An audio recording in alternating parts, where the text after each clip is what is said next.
Hey everyone, and welcome to The Explainer. Today, we are going on a truly fascinating journey. We're going to zoom way out from the basics of everyday movement, the stuff we can readily see and touch, and dive into the elegant, three-dimensional math that invisibly rules our physical world.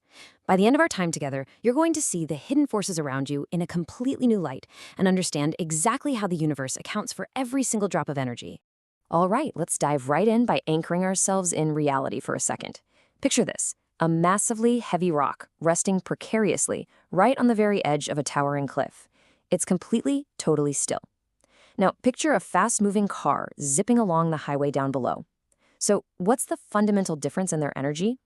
Well, one object, that teetering rock, has a massive amount of energy stored entirely by its position, literally just waiting for a strong breeze to unleash it. The other object, the car, possesses energy strictly through the fact that it's currently in motion. So here's the breakdown of those two primary forms of energy that dictate mechanics. First, you've got kinetic energy. Exactly like that speeding car, this is the energy an object has inherently because of its motion. If you look at the math, it depends entirely on velocity and mass, 1/2 mv squared. But then you have potential energy, like our precarious rock, which is completely independent of motion. It's purely stored energy, based strictly on the object's height, its mass, and the constant pull of gravity. As long as that rock just sits there, its energy is pure, unadulterated potential. It's basically building up an energy bank account based solely on where it is.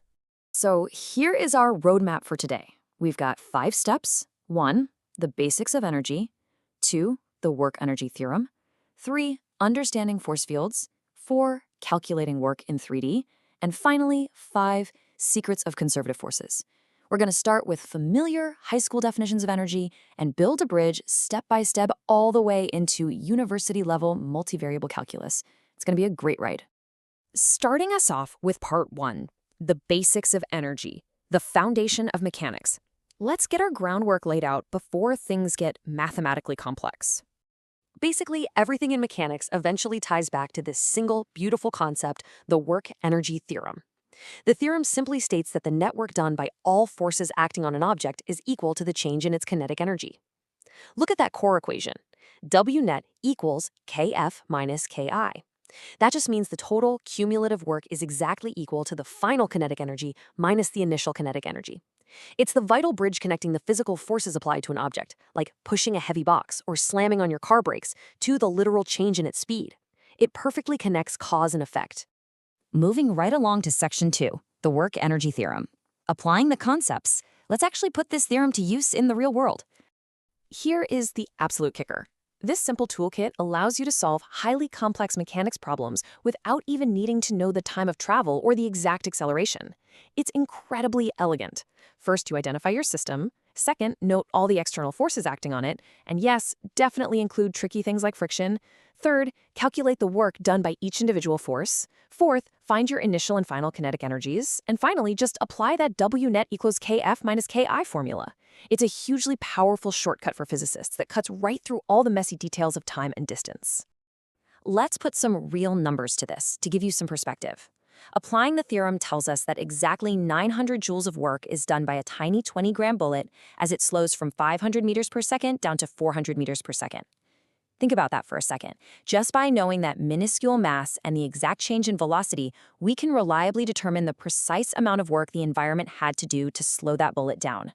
900 joules. We don't need to know what material it hit. We don't need to know how long it took. The energy difference literally tells the whole story.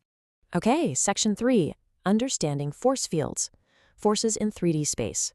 Let's see how this builds when the force changes as you move dynamically through space. In a standard introductory math setup, vectors just have direction and length. Because of this, we can kind of lazily originate them all from a single 0 point, like a neat 0, 0, 0 origin. It makes the math tidy, it's easy to graph, and it's super simple to digest. But physical reality is way messier and demands a lot more nuance than a neat little graph. Step into the real world, and a true force field is wildly dynamic. The gravitational pull on an object completely changes depending on its specific three-dimensional location in space. A vector at one position is fundamentally different from a vector at another because it's reacting to different masses, different distances, and different bodies. Every single coordinate you can plot has its own unique specific force vector. You aren't just dealing with a single push or pull anymore. You're dealing with an entire ocean of forces that constantly shift around you as you move through them. Which brings us to Section 4, calculating work in 3D, navigating 3D forces. So, if our force is constantly shifting depending on exactly where we are, how on earth do we actually calculate the work being done? Well, enter the Riemann definition of a line integral. It sounds intimidating, but honestly, it brilliantly solves our problem.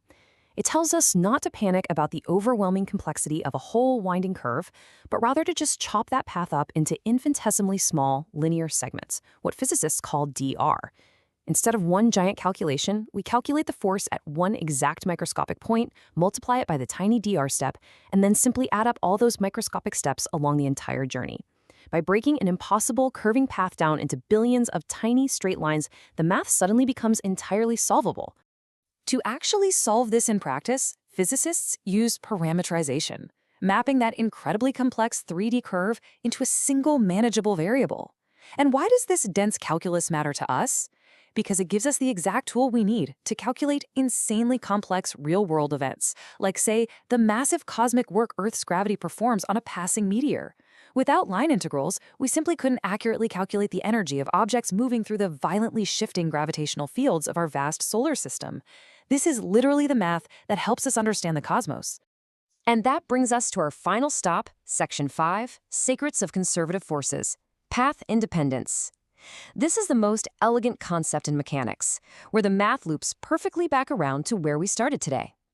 If a force field is what we call conservative, it literally does not care how you get from point A to point B.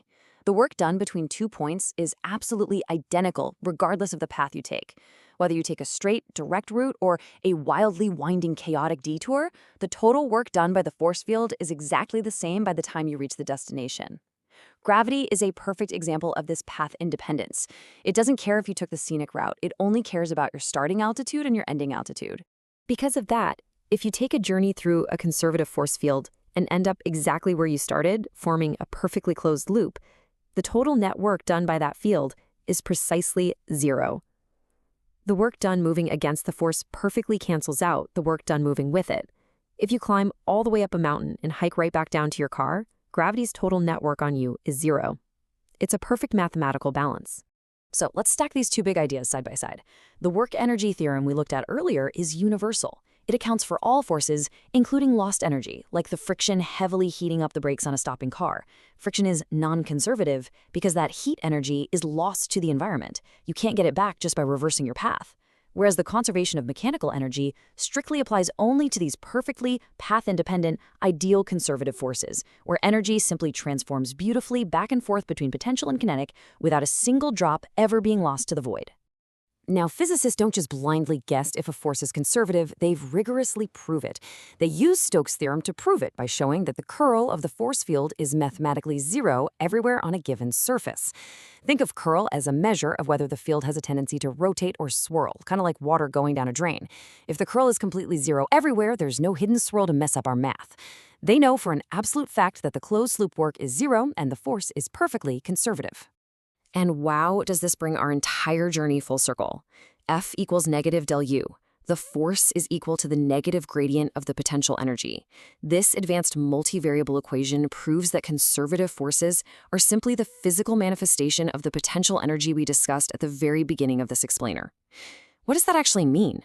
Well, a gradient just points uphill to higher values, so a negative gradient points strictly downhill.